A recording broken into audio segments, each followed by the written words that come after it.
Hello, everyone. Welcome to ByteSized Live. If you're new here, I'm so excited to have you. I'm Kyler Cheatham, your host today. I'm joined by my friend and colleague, Tabitha Osnaya, and I will introduce her here in just a second after we do a quick intro. We do ByteSized Lives every week. We try to, where I bring some of my colleagues, especially women in tech, to talk about kind of what their specialty is in the marketplace when it comes to the different types of technology and clients we all serve. This is a really interesting one. Tabitha and I actually met on TikTok, and she brought me into kind of her field around helping with food and beverage operations, which if you haven't had a lot of experience in food and beverage, it's one of the most fascinating industries you can be in because of the complexity and the compliance and a variety of other things that go into food and beverage tech. So definitely stick around.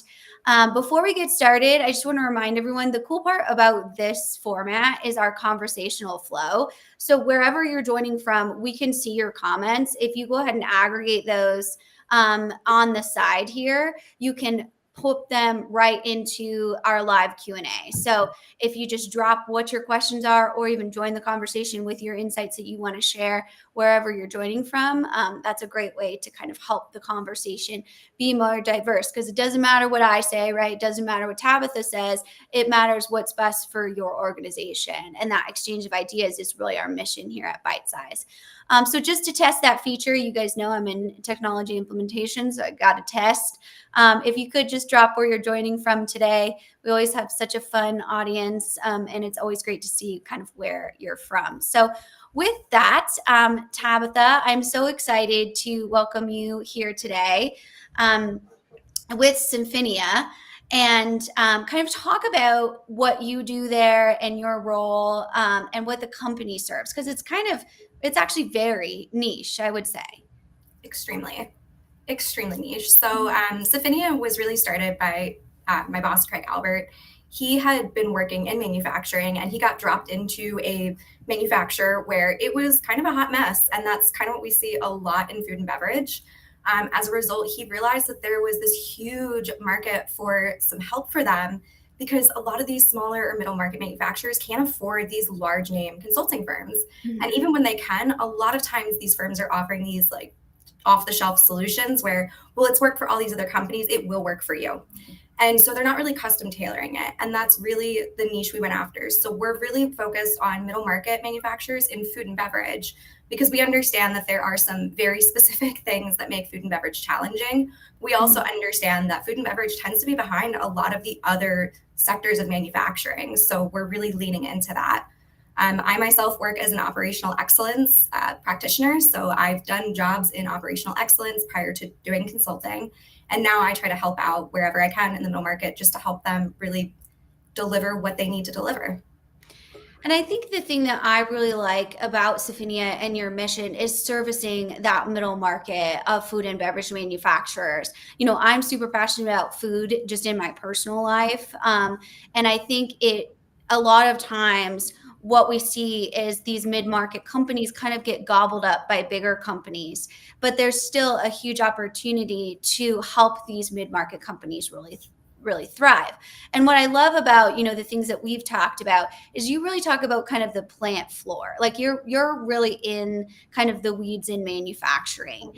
So I wonder if you can kind of take us through how you've seen maybe operational excellence or even food and beverage manufacturing in general evolve in the last couple years with maybe new emerging technologies or just some pain points. And even feel free to share some stories if you want to, some war stories, if you will. Absolutely. So I think in the last few years, one of the biggest things that I've seen shifting is originally we have companies like Toyota, we've got all these other manufacturers who are really leaning into lean, which is great. Lean is so important. The thing is, in food and beverage, we don't really have the same level of technology. We don't have the same data systems, and we don't have the same understanding.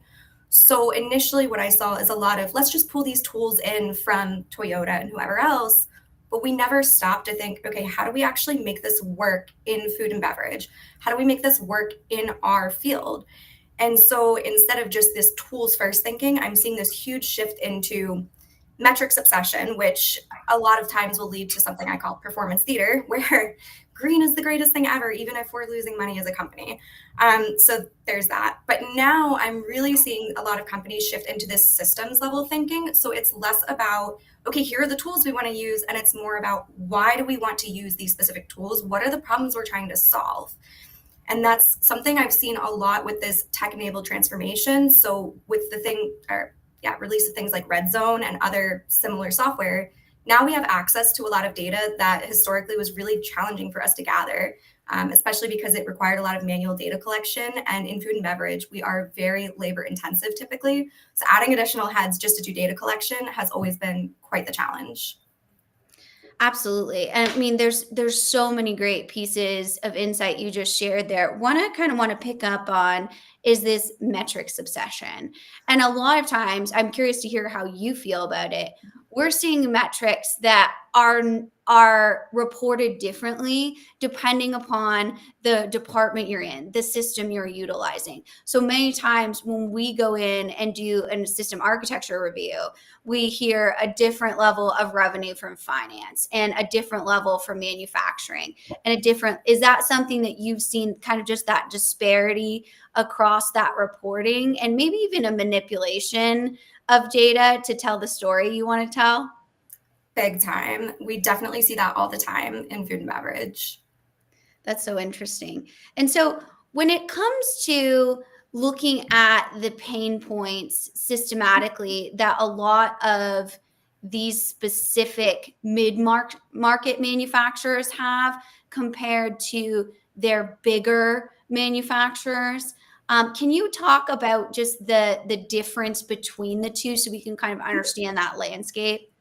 Absolutely. So there's a few really big differences between these larger companies and the middle market. One is money. So these larger companies, often whether they're publicly traded or they're private equity owned, they tend to have much deeper pockets. Typically, they're already, well, not always, but frequently they are profitable. And so when we're talking operational excellence in those spaces, it's truly about maximizing their EBITDA. We want to make sure that we are able to deliver even more profitability for those companies and alleviate any issues where they might be losing here and there. In the middle market, they don't really have those resources. So oftentimes, this is the difference between, do we need to make a decision on layoffs? Is this a restructure we need to do? Do we need to make really aggressive capital investments to be able to compete with some of these larger manufacturers? So it's a very different place that they're playing from. And then on these, larger companies, they've been around a lot longer. So many of them have structures and systems in place. They have clear standards. They have more accurate data sometimes, not every time. But people are empowered to act daily. But in the middle market, we're really in this firefighting mode of, okay, what's happening right now? And how do we just get these orders out the door today? Absolutely. And so this might be kind of an interesting, hard question. You're like, great. Thank you so much for that. When No we're worries. doing a lot of that firefighting, how do you come in and get everyone to relax and kind of lean in and standardize? Because that is something that is quite literally a lot of times when we go into a company that has kind of that cowboy culture where everyone's like, just picking up what needs to be done and we're super reactive as opposed to proactive. What are some of the first steps you do to really get everyone on the same page? So I want to start by answering with Great. what not to do Love from that. personal Love experience. So I was dropped into a very large bakery in Northwest Ohio, where even though it was part of a larger company, we had a lot of that firefighting. So one of the things we did when we got dropped in was, well, this company already has systems. We just need to implement them exactly as they are. We're not going to meet you where you're at. It's just, this is how it's going to be, and you're going to follow it because that's the company policy. And so it was a lot of, let's just use some muscle and try to enforce that you are following these systems. And it did not work at all. Shocker. So instead, the approach that I've learned to take is you need to bring them along and you need to meet people where they're at. So why are they firefighting? Why are they facing these issues that they're facing? And then when you're explaining to the employees that you want them to change their behaviors, you really have to Mhm. lead with why. They don't really care what you know until they know that you care, which I learned from a very good friend of mine. And it's absolutely true. They don't really care that you know how to do this stuff. It's what's in it for me? How is this going to benefit me? And why are you making my life harder? Is there a Yeah. payoff there? Absolutely. And gaining that trust, especially as an outside consultant in something like food and beverage, which is a very, tight-knit community, that can be such a huge challenge. So how do you go in and gain that trust a lot of times? Really challenging. One of the biggest things I do is I look for the influencers, and I don't mean like the social media influencers necessarily, right? But there are going to be people on the production floor that speak the loudest because they have a lot of passion behind it. They've been with the company for a while and they feel really strongly about things. And oftentimes they're coming from a place where they really Absolutely. genuinely care. They want to see the group succeed. And so they're frustrated by the failures that they're facing, whether it's driven by the organization or their peers. It's extremely frustrating. And so being able to meet them there and say, hey, I see what you're dealing with. And I agree, this is frustrating. Let's fix it together. Obviously, that's just words. So they don't always buy that immediately. Then you have to show them that you mean it. It's not just, okay, we're going to do this stuff and I'm going to help you, but I do. And then I demonstrate that it can get better and that we're really going after this approach of working smarter, not harder. Once they see that in action, they're much more willing to follow along. Absolutely. And I think that piece that you hit on of the listening, right? A lot of times what we've seen from traditional consultants is they come in and they talk at you, right? I have all the answers. I've worked with, PepsiCo, and everyone's like, "Oh, great. I like you less now." And, they come in and they kind of talk at you. And having that ability to, I always call them, gyms on the manufacturing floor, be able to kind of bring them into the fold. They're your most valuable data set, right? Is they have not only this tribal knowledge, but they also understand what happens when things go wrong. Because 9 times out of 10, this isn't the first time they've tried to do something like this. Whether it's modernizing their processes, modernizing their technology, implementing AI, anything like that. This person or these people that are vocal about it are actually the easiest to influence. It's that kind of silent resistor that can be harder to find in the organization because they're not as vocal about it. So, yeah. So, Absolutely. what are some of the main kind of efficiency gains you've seen? You mentioned EBITDA, you mentioned, the tight budgets of these mid markets. So I'd love to know kind of a success story or something that you've seen around finding the clearest path to an ROI through those quality improvements or processy changes, those types of things. Yeah, absolutely. So it really depends on the situation. Obviously, every plant is different and their pain points are going to be different. One of the biggest things I see is in changeovers. So, especially in environments like in baking, where a changeover oftentimes could take upwards of 8 hours, sometimes up to 24 hours, depending on the line where you're cleaning on like a large scale commercial oven.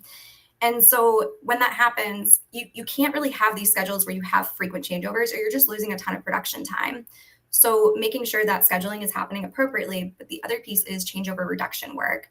Being able to alleviate that gives you a lot more line time. And in a capacity constrained environment, you're going to make more money. You have the demand there. You're usually, shorting your customers because you can't deliver because there's not enough hours in the year, not even just in the day, but in the week, in the month, in the year.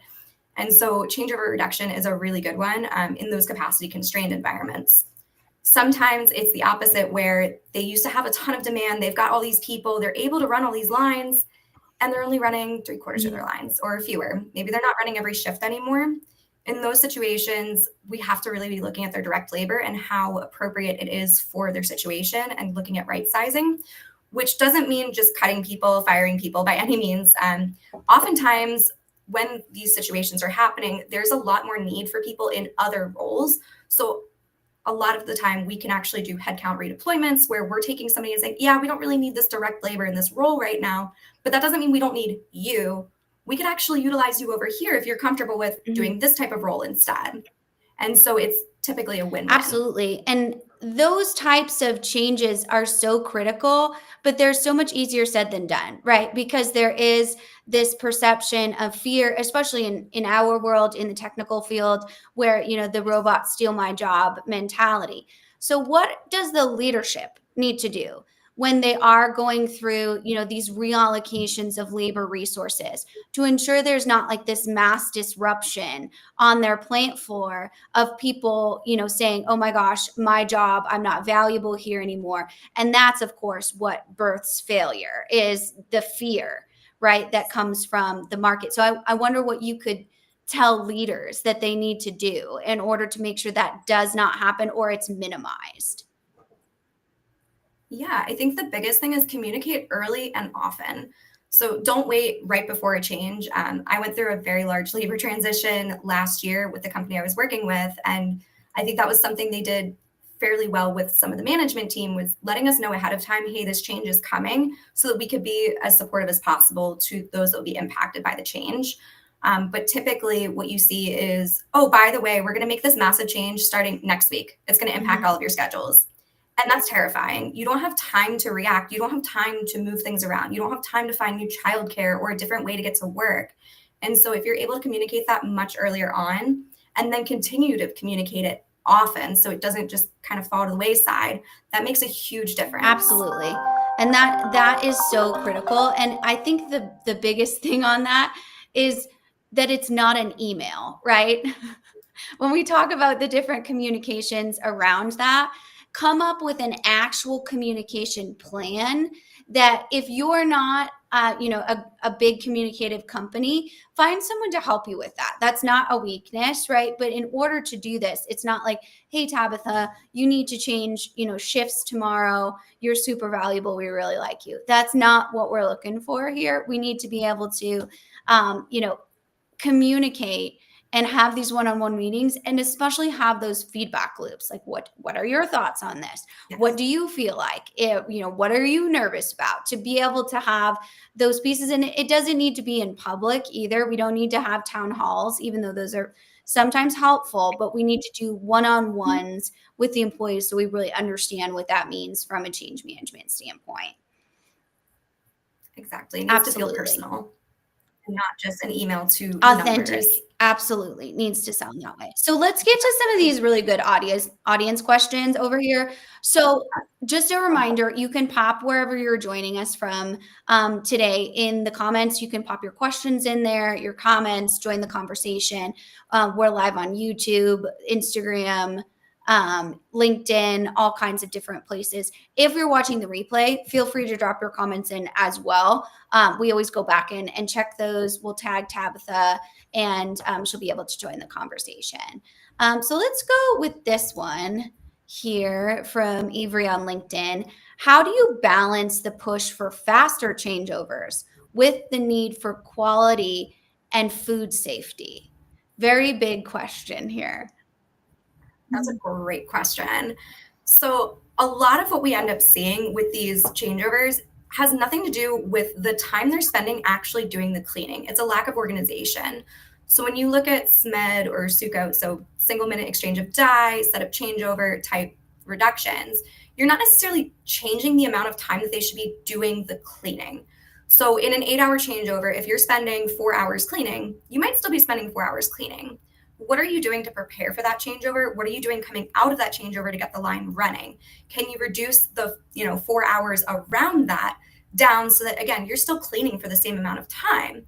The other piece is making sure that you're cleaning effectively. So oftentimes what we see is we'll have this clean, they've done it, they've followed the process theoretically. And when quality comes to do an inspection, it either fails a visual inspection or it'll fail some sort of swab. So in those instances, they weren't really effective on their first iteration of the clean, and they have to go back and re-clean. If we can do it better the first time, we save so much time, and we're not sacrificing quality or food safety at all. The other piece of that is a lot of folks aren't thinking about the cost of poor quality. So for me, even as an OpEx person, as a CI person who always wants the lines to be running, I want to maximize our efficiency and our outputs. I don't want to be making product that we throw away. It's a waste of time. It's a waste of resources. It's a waste of labor. It's a waste of everything. And so it makes so much more sense to do it right the first time, even if it takes a little bit longer, because you save a ton of time on the back end. Absolutely. And a lot of those, I think, goes into this next question here is it's really more of a comment. ROI looks different in every plant, and that's a good reminder that there's no one size fits all operational excellence. So when it comes to food quality and safety, there's a level of compliance no matter where you are in the world, whether you're domestically here in the States, whether you're Canadian, whether you're over in Europe. There's a standard of quality, of course, that everybody needs to follow. But how you get to that standard is often a different journey for each company because it needs to be, their level of efficiencies. And I think that's why, and I'd be curious to hear your feedback on that. The mid-market is not served the way that it should be. And whether you're just in, complex manufacturing or food and beverage manufacturing, because we have these big consultancies pushing these kind of cookie cutter best practices on these mid-sized firms that don't have the ability to absorb something like that. They don't have the size, they don't have the budget, they don't have the capabilities in-house, and they also do things differently because they are on a much smaller scale. So how do you ensure that you keep that compliance balanced with kind of your secret sauce, if you will, your competitive advantage in manufacturing? That's a really good question. I mean, I think the biggest thing that I've noticed, I'm really trying to figure out how to answer this You one. want me It's to a go really good first? one. Because I sometimes I just like shock Yeah. people with my question. I was you moderating a panel this week, and I just kind of like everyone's like, "Did you read the questions, Kyler?" I'm like, "Do I ever read the questions?" So I think, when we look at this type of thing, for me, it starts with assessment, right? And that's why I think a lot of people leave out on the technology side. I'd be curious to your feedback on the operational side, is we kind of run to the solution as opposed to taking time and sitting with our current state. What is the problem, right? What is our issue? What are we trying to solve? Not my neighbor's problem, not my mom's problem. Like, what is our problem that we're trying to solve? What is our goals? What are we trying to measure accurately, not makeup data, right? And all of these different pieces that you have to be able to know where you are to get where you're going. And I think in this fast-paced marketplace, that's what I see a lot of times where we miss the ROIs because we didn't right size the solution to fit the problem. We just ran straight towards something we thought was shiny, cool, and was going to be our silver bullet to business. So what are your thoughts on that? Yeah, I think that's a lot of what I see. I think the other thing too, I know you mentioned like the large consultancies and things like that. One of the others is, I've had folks that are stepping into a continuous improvement OpEx role and they'll ask me, where can I get resources to learn how to do this stuff? And I've asked my own, mentors, folks that have, taught me over the years. And usually the answer I get, which I dislike, is Google. There's a ton of information. Well, there's a ton of information on quantum physics on Google, but I don't know anything about quantum physics. So Yeah. where do I start? And so if I'm in food and beverage and I only know the concept that lean exists or continuous improvement exists and I go searching for it, I'm going to see a lot of information that might not really work in food and beverage. Nobody teaches you how to tailor it to your own environment. And so there's a lot of information that's missing there. But to your point, assessment, it's sometimes companies go after the shiny new thing. Like I worked in a company where we went agile in manufacturing, which Yeah. I don't disagree with the concept of it, but I don't think we were 100% informed of what that would actually entail and what that looks like. And so we tend to jump right into it instead of stopping and pausing to plan appropriately so we can set something that's more strategic and aligns with our, overall strategy as an organization versus just trying to compete with the Joneses. Absolutely. And I think, we can put a pin in agile for a second because we'll come back to that. But I would be interested to hear from the audience too, because, obviously Tabitha and I have different lenses into business. So do you guys. We learn a lot from you. So I would encourage you to kind of answer the question here of like, how do you ensure that you're looking at every client, plant, shop floor, store differently to ensure that they are achieving their definition of operational excellence, right? So while we kind of hear from our audience friends, let's pick up agile and let's pick up different types of kind of buzzwords manufacturing real quick, and kind of just hit on we always have to make it to the halfway mark before we mention anything like AI or anything like that, because we got to, again, get to what are we talking about? What are we doing? And so I'm curious to hear from you on, a very high level. What kind of, buzzwords are you hearing in the marketplace, or even like these, strategy theaters like Agile? A lot of times we hear Agile. It's a great methodology if you're doing it right. The difference is you need someone to come in and coach you through the change of Agile. You can't just declare that you're an Agile organization, you're an Agile, product development department. There's many levels at which you need to showcase that change and really learn. It's like learning a different language. It really, truly is. And you have to take that seriously. So I'm wondering, along those lines, what are some things or some red flags you can share with the audience of, like, when you hear this from a consultant, or when you hear this from, a team member that's recently been to a conference, what are some things that they need to look out for? Yes, that is a great question. So, a couple of things. I mean, Agile, I mentioned Scrum specifically. So, I'm actually a certified Scrum Master. I think that's lapsing soon because of that Agile initiative at my last company. So, anything to do with Scrum, the idea of daily stand ups, unless they're actually following Scrum. And I know that folks who are in that world feel very passionately that if you're not following Scrum as it's laid out, it's not Scrum. So that's a big thing. And so oftentimes they're like, well, we want to do these sprints, or we want to have these daily stand-ups, and this is Scrum. I'm like, well, No. not exactly. Not exactly. The other big one is OEE. So especially in food and beverage, if we're talking automotive, aerospace, other parts of manufacturing where they have clear control over most of the process, a lot of it is going to be automated or machine driven. It's not something that a person is physically doing.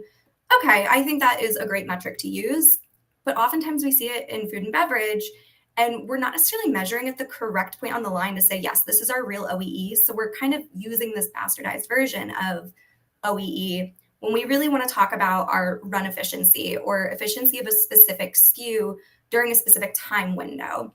And so we're using something like OEE. We think we're measuring OEE when we're not measuring appropriately, and we're using that to make strategic decisions when really we should be pausing to understand what is the problem we really need to solve here, what's actually going on our production floor. Absolutely.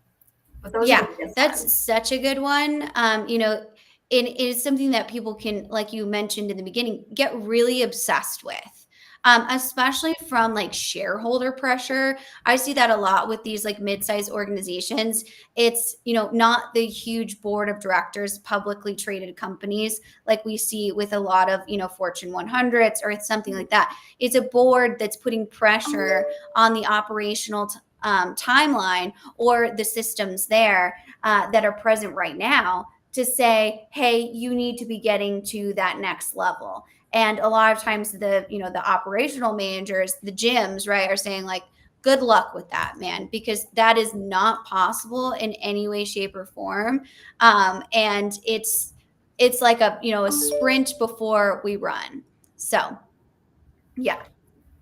Absolutely. Okay, let's get into some of these other great questions here. Let's see.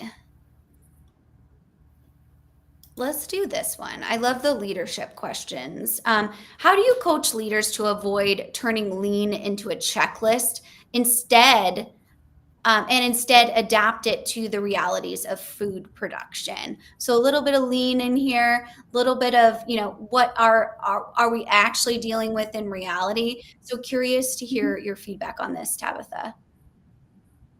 Love this. So a lot of what we refer to when we're looking at how to set things up, it's what good looks like. And so we'll set the standard of what good looks like. And oftentimes people will think that what good looks like is a very structured, formal standard work document or template, or it's a very formal, structured thing. And it's beautiful and it's shiny, and we always update it exactly as so. But realistically, if you have the tool and you're not using it, what was the point? So having something well formatted and having it in a standard template doesn't make it useful. And instead, what good looks like is something that the employees feel actually empowers them to escalate their issues, solve their own problems, and be able to face the realities of day to day. And in that case, it's coaching leaders to understand, okay, what problem are you actually trying to solve? And I know I keep saying that, but it's something that we all kind of struggle to stop and think about frequently. And when I'm trying to solve that problem, am I using the voice of the customer, in this case, my operators or my associates on the floor, to understand what their needs really are and why they're not currently meeting my needs? So it's less about, oh, let's go do this checklist and, okay, we're trying to solve this specific problem. And they don't know where things should go, or they don't remember everything every day. And that's okay. We can't expect them to remember everything. So this checklist is a reminder and say, hey, we've already trained you, we've already spoken with you, coached you, but this is just the reminder in case you forget. And oftentimes, what leaders can do, what I see a lot is, well, so and so isn't doing it. First shift isn't doing it, so why should I? Or, well, the person on the line next to me isn't doing it. Why should I? And in that case, it's okay, why aren't they doing it? All right. Just because they're not doing it doesn't mean you shouldn't. And here's how it adds value to you directly. So forget about what they are doing or aren't doing, but here's why you're losing out on some of the help you could be receiving because you're not using this tool. And then tell me why you don't like it. Tell me what's not working so that we can work through that. Absolutely. Make it for you. And I love a lot of what you said, but I love, again, we must focus on our problem, not somebody else that said it was our problem, but what is our problem? And if a lot of times when we start these types of workshops or the conversation, I'll ask that question and get 7 different answers. And that's fine, right, to an extent, but we have to know what we're trying to solve as a united front at some capacity. Everyone can have a different agenda in that. If we're implementing an ERP system, we could have finance say, hey, I want to be able to automate invoices. And we could have manufacturing say, I want to be able to automate this piece of the production process. That's all great. But what we pull out there is a similar theme of we need some automation, right? We need efficiencies in the system. So we all need to kind of march towards that similar goal so that we can understand what that means. So the checklist helps remind us, right, what that goal, quote unquote, is. And a lot of times when we do these types of things or we're posting these, what we often put at the top, right, is the goal. What is, the mantra or manifesto of the project? So we can have that little reminder of like, what are we working towards with this, to be, the operational excellence to better serve our customers, whatever, right, that might be. I love the other piece to kind of pick up on there is value. A lot of people get so obsessed with checklists, whether you're doing lean or whatever you're trying to do, whether you're doing value stream optimization. What are the values you're bringing to the actual production line? And why do these processes add to the value of what you're doing? I think that's the biggest piece of kind of shifting that mindset of that employee to start to see how is this adding value, not just am I checking a box. But that starts with leadership, right? That starts with setting the tone. And I would remind everyone that leadership does not mean that you have a C in your title, right? That doesn't mean you have a director level in your title, especially on a plant floor. A lot of times we're talking to a middle manager or someone like that. And of course, it's all trickled down, but that manager needs to be trained in order to promote this type of value driven culture. I think that's so, so critical when we look at kind of the reality meets the strategy. They need to walk together towards one goal, and that then is progress, right? So, great question. Thank you so much for this. Let's see. Let's do this one. How do you spot resistance that isn't vocal, and how do you address it before it quietly derails progress? Excellent question. This could even go outside food and beverage. We see a lot of more vocal characters in food and beverage. I see a lot of times, which is why I like to work with them because they kind of match my energy in that way. But the quiet resistance, right? Or the, unrealized resistance can often be the most expensive. That's what causes us to get to those redos, re-implementation, reprocess, all of these different pieces. So I'll let you take this one first to kind of give your feedback, Tabitha. Yeah, absolutely. So oftentimes, if it's not vocal, I mean, you will have those people that are like, I hate this, it's stupid, it's not helping, it's a waste of my time, it's extra work, whatever it is. But then there's the folks that don't say anything, but you can see it in their failure to meet your expectations. So if the expectation is that they are going to finish this checklist every day, or they are going to follow this process or procedure, you'll see them not doing it. So they might not say anything about it, but you'll see those gaps. And instead of just saying, well, they didn't do it, let's issue a write up, let's go the disciplinary route, it's really important to talk to that person and say, hey, why isn't this getting done? And you might find out that they just don't have time. Okay, so it might not be a resistance thing, and other times they'll be more blunt with you when you do bring it to them. So they're kind of waiting, biting their tongue. But when you ask them, hey, why aren't you finishing this thing, or why aren't you able to meet this expectation, they'll give you a piece of their mind on why they feel the way they do. And I often let people have that moment. I've let a lot of people vent at me, rant at me over the years, and the way I look at it is there's some really good data in that conversation, and they'll tell you why. And if you stop and sift through some of their frustration and listen to the message, you'll find some things that were maybe broken in the process you tried to roll out. You go, oh, I could fix that. There's no reason it has to be that way. So it's really just looking for those behaviors, even if they're not saying anything. You'll see them not doing the thing, or you'll see them intentionally doing something wrong just out of malicious compliance, just because, well, you told me to do it this way. And I'm not going to say anything, but I'm going to fill it out exactly how you asked for it, even if it's not really what you were expecting. Absolutely. I think that piece, when it comes to, unintentional resistance, is a very interesting piece of industrial psychology. So really understanding the motivation of your team and your employees is so critical. I mean, you gave such good advice of, letting that venting session. We always say like a consultant equals a therapist, right? Because they're able to share these types of things.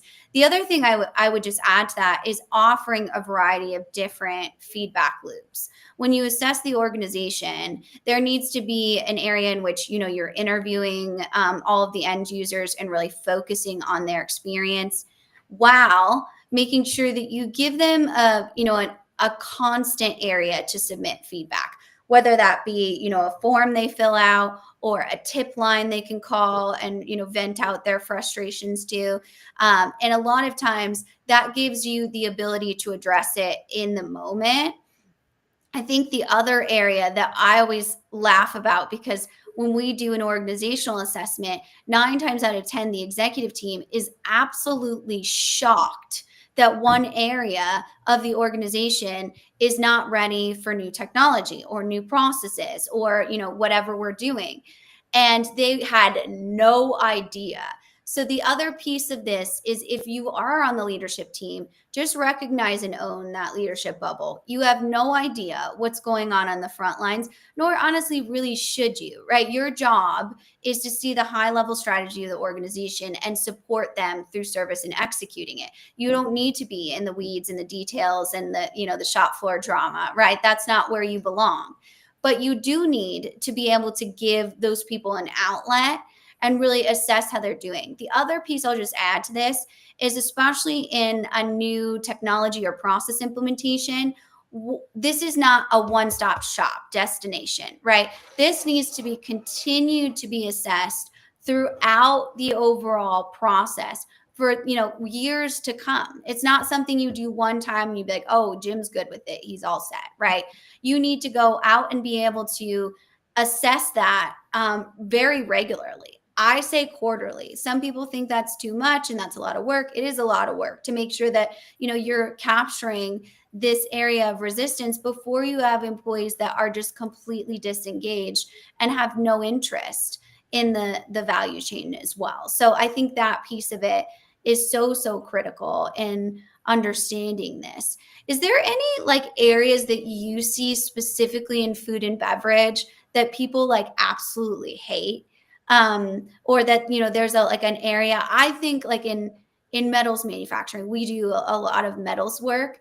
The understanding that you can't redo the process, right? So a lot of times they're resistant to technologies around quality control or variances, because a lot of times those can break or go wrong, and then they have to throw out, right, a whole batch of very expensive product when that variance doesn't work, or when we have a robot on the shop floor that doesn't understand the difference between, someone dropping a pallet on you, definitely should shut down, right? Or, Jim sneezed next to the robot. Like, they don't understand the difference between that, obviously, because the variance needs to be tweaked or optimized, or there's some issue with it. So I wonder if there's anything like that you see specifically in food and beverage that's kind of nuanced to that industry. Yeah, I think a lot of it around quality systems. So, not just like on the AI and automation side, but in general, I've faced that issue as a continuous improvement person where I wanted to change a process, whether it be changeovers, cleaning, just looking at things differently. And it was interesting jumping through all the hoops to make sure that quality would validate that, yes, this is going to be okay. And they really wanted to push back and say, well, we shouldn't change it. It works. We shouldn't change it. If it's not broke, don't fix it. And it's, really interesting because the process is usually broken and we're still getting the right quality result, but that doesn't mean we're doing it in the best way possible. It doesn't mean we're using our teams the right way. It doesn't mean they're doing it consistently just because they're getting the right result.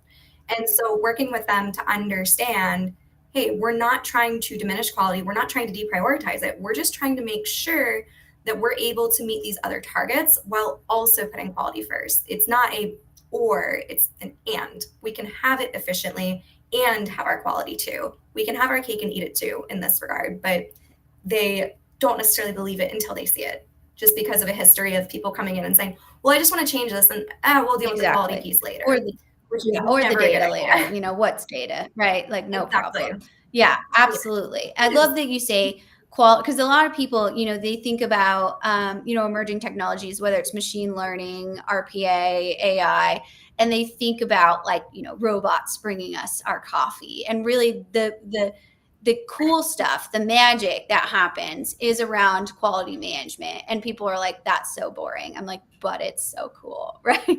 Right. The thing that we're seeing. Yeah, absolutely. So let's bring up another audience question here. When you're introducing operational excellence, how do you win over operators who feel like it's just extra work? How do you create buy-in besides being just, the charming, lovely person that you are? I'm sure that helps, but how do you kind of, especially, I'm going to spin this a little bit, and I'm making some assumptions here, so feel free to tell me if you're wrong, if I'm wrong. Many times when I walk on a shop floor, whether I'm in steel-toed boots, hard hat, whatever, I am the only woman there. And a lot of times I'm talking to an operator that's like, 40 years my senior, and they're like, what are you doing here? And that type of thing, I think a lot of women experience in manufacturing when we have to kind of create that agency of, hey, I'm here to help you. We're going to be partners in this. Can you kind of speak to your experience on that? Absolutely. So I think there's a couple different things there. I've experienced a lot of what you just described, especially, and it's not always just the men, but everybody who's older than me, being a younger person in this space, going into different plants where there are folks who have a lot of experience and a lot of knowledge, and they have been burned over and over by resources and consultants coming in and saying, well, I know better than you. And it'll be some 20-something kid fresh out of college and, well, I know more than you. And I approach it very differently, of course. And it's more of a, hey, I don't know what I don't know. And I don't think that I know more than you. I don't think I'm better than you. I don't think I'm smarter than you. I just want to understand this process, because if there's a way for me to help you, I need to understand what you're doing first. But I'm really just trying to make your job easier. But a lot of that comes down to the language, the approach, and it's meeting them where they're at. So the way I speak in a boardroom or the way I speak with executives, with private equity groups and folks like that is extremely different from my language choices on the shop floor. I'm going to speak a lot differently. It's going to be a lot more informal. It's going to be very, very authentic. And I'm going to try to relate to them as much as possible because I need them to feel comfortable and feel safe. So there's definitely an element of feeling psychologically safe before they're willing to hear you out regardless. Oftentimes, though, it is one of those you have to show them. So they're not going to believe that, Santa Claus is real unless you can show them Santa Claus. And so you have to just show them.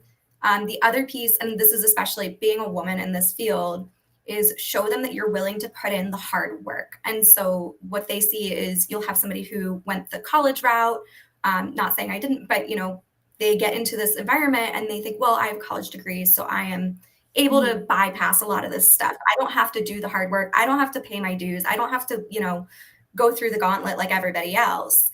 And that just leaves a bad taste in everybody's mouth, especially for those that have that experience. And so being able to get your hands dirty, get on the floor with them and work through some rework with them, understand the challenges they're facing and go, man, this really sucks. I'm sorry you deal with this every day. Instead of, why aren't you doing more? It's really just approaching them with empathy and understanding for why they are where they are and how they got into this situation.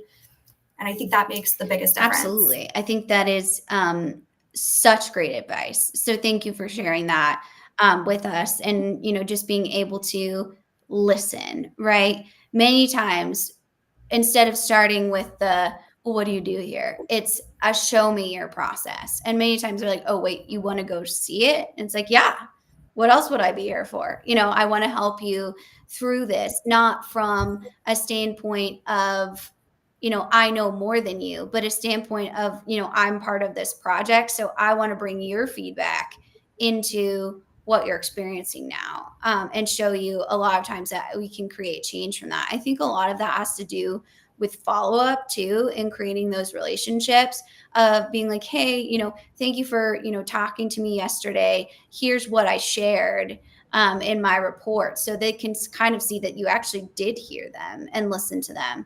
I think that's a big space for that. I do think it takes, a level of confidence, on your part to be able to come in there. So I hope you give yourself a ton of credit for that. I know, when I was in my 20s, I ran a Fortune 500 sales channel in the wireless business. And it was me and a bunch of Verizon executives that were all men. I'm saying every single one of them were men. They were kind of like, what is this girl doing here? And a lot of times I had to kind of fake it till I made it. And it was scary. And that piece of finding a mentor or finding someone you can learn from and saying, how do I do this better? Or how do I break through these barriers when I don't look like anyone in here, can be, a really important lesson to kind of pay it forward to the community. And that's what I hope we can achieve with this podcast too, is showcasing people like you and the great work that you're doing, and use you as an example to say it is possible, to be in this space, even when there's not a lot of representation there. So very good. Okay. Let's take this comment here. I'm going to kind of like shift it into a question. I'm going to read the comment, but I would say it's not about forcing everyone into the same mold. It's about building consistent mindsets while respecting that each location defines success a little differently. You do this by blending a shared philosophy of operational discipline with humility to adapt to that physiology to the realities on each shop floor, meaning that you adapt to how each shop floor is different. The piece I want to really pull out here is that operational discipline. We kind of talked about how, you kind of mold two shop floors and making sure that you're replicating strategies that make sense. What about the accountability? When times kind of, we get out of this like camaraderie session of where we all, agree that we're marching in the same direction, there's going to come a time where someone isn't doing what they need to be doing, and there needs to be kind of a check there. How do you operate in those types of areas where we need to be able to hold people accountable? That one is really tough. So what I see a lot, and this isn't just in the middle market, I see this even in the larger companies. Oftentimes I will have employees that aren't doing what they're supposed to, and this is usually very anecdotal from their neighbor, somebody on an adjacent line. Oh, so-and-so isn't doing this thing. And a lot of the time I respond with something like, okay, can you show me that process in writing? Can you show me the standard? So if there's a lack of standards, how can we even have accountability? Exactly. because Yeah. you can't really hold somebody accountable to a standard that isn't well documented. Mhm. Otherwise, it's just word of mouth and it's, well, Tabitha said this today, so we have to follow that. And then Tabitha leaves and it's, well, I think Tabitha said this other thing. So it really needs to be a documented standard. But in the case where it is documented, I think it's important to have that conversation coming from a place of compassion and empathy. So don't go in assuming that they did it wrong because they just felt like it. You know, Mhm. don't go in with any assumptions, but especially don't assume worst intentions. So that's actually, let me take that back. You can make one assumption, and that's assume best intent from the other person every Mhm. single time, because otherwise you don't really know. It could be because they have something going on. It could be because they just don't understand. It could be because they were upset about something else and weren't able to complete that task. And so you don't really know why they're not following what they need to do. But when you have that conversation, even if you have to hold them accountable, you don't have to be strict and rude about it or mean. You can Mhm. still do that in a compassionate and kind way. And I'm starting to see some examples of leaders who are doing that. And it's really great to watch them and learn from them.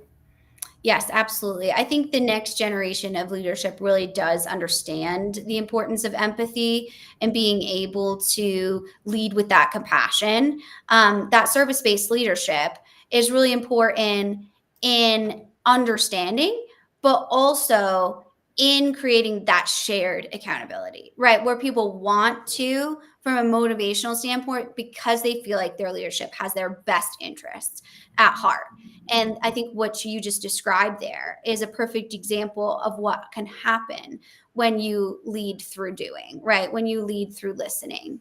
And those pieces, I think the number one thing I would amplify that you said is the need for documented processes and the way that we do things. It can't be because I think that you should do that process a different way. So I'm going to, tell on you. So I think that you should, have a different standard than I do. We need to be able to give guidelines on each level and tier of the organization. So I think that that's perfect. I know that we're wrapping up here in the next couple minutes. I wanted to give you an opportunity to share a little bit more about the company or how people can learn and follow you guys, specifically you, to kind of get in touch if they do have any questions. Yeah, absolutely. So Saphineia, you can find us on LinkedIn. You can also find us at our website. I know I have the name of our company in my little name there at the bottom, but it's just saphineia.com. We have a lot of information on the services we offer and a lot of our team members. We have bios for everybody there. Additionally, you can find me on my LinkedIn. If you want to reach out, you're absolutely welcome to shoot me a message. I am pretty responsive as long as I get the notifications. Sometimes on the plant floor, I don't see anything because the phone's in my pocket. But usually within a few hours, I will get back to that. And I know going forward, I will likely be posting a lot more on LinkedIn as well. So definitely look out for that. Excellent. That's great. And then, of course, this is bite sized. So we always ask our guests to share a bite sized piece of advice. It could be personal, it could be professional, it could be for food and beverage, it could be for women in manufacturing, it could be for anything. So if you have a bite sized piece of advice that you want to share, what would it be? That's a really good question. So I'm going to share one of the first pieces of advice I got coming into continuous improvement. This was from my manager at the time, and I had known her for several years. We had worked together, and I had just finally shifted into continuous improvement where she would be my boss. And the very first piece of advice she gave me was, you need to be humble and you need to show humility. I definitely had a little bit of an ego that needed to be put in check coming out of my role in R&D because I thought I knew everything. I was Mhm. also in my early 20s in my Yeah, defense, and we all know everything in our early yeah, 20s. absolutely. I've since learned that there's a lot I don't know, and I love that. I love that I Mhm. can learn from others. So really being humble and showing that humility. You don't have to be perfect. You can make mistakes. Just do it gracefully. Acknowledge that you made the mistake. Don't try to hide it. Just be yourself. And I think that's really what has lent a lot of my success to me. So That's excellent. And what a great advice. Very, very wise. Owning that I don't know is so important. A lot of times, especially in consulting, we think we have to have all the answers, but it's actually much more powerful to say, I actually have no idea how to do that or what that looks like, but I certainly will find that out for you. So I'll get back to you on that. And I think that's, such a a great way. And humility is really the bedrock of consulting, because that's the only way that you're going to get mind share and continue to get business. No one's going to want to hire you if you're, not someone that feels like they are going to absorb into the organization as opposed to come down on top of it. So what great advice. Thank you so much for being here. Thank you to Saphineia for lending us Tabitha and giving us her time while she's not giving our food and beverage colleagues some operational excellence tips. So definitely, I recommend going over there and checking them out. They're very, very cool company. Definitely follow Tabitha. She's got some great thought leadership and just some great thoughts in the marketplace. And then we will be back with some SAP next week with some of our colleagues we're going to talk about user design and why that's important. So if you're interested in learning that, definitely give us a follow on the Confluential or on my profile, and we'll be featuring some of our colleagues actually out of India next week. So we're excited always for some international audience. So with that, thank you to Tabitha.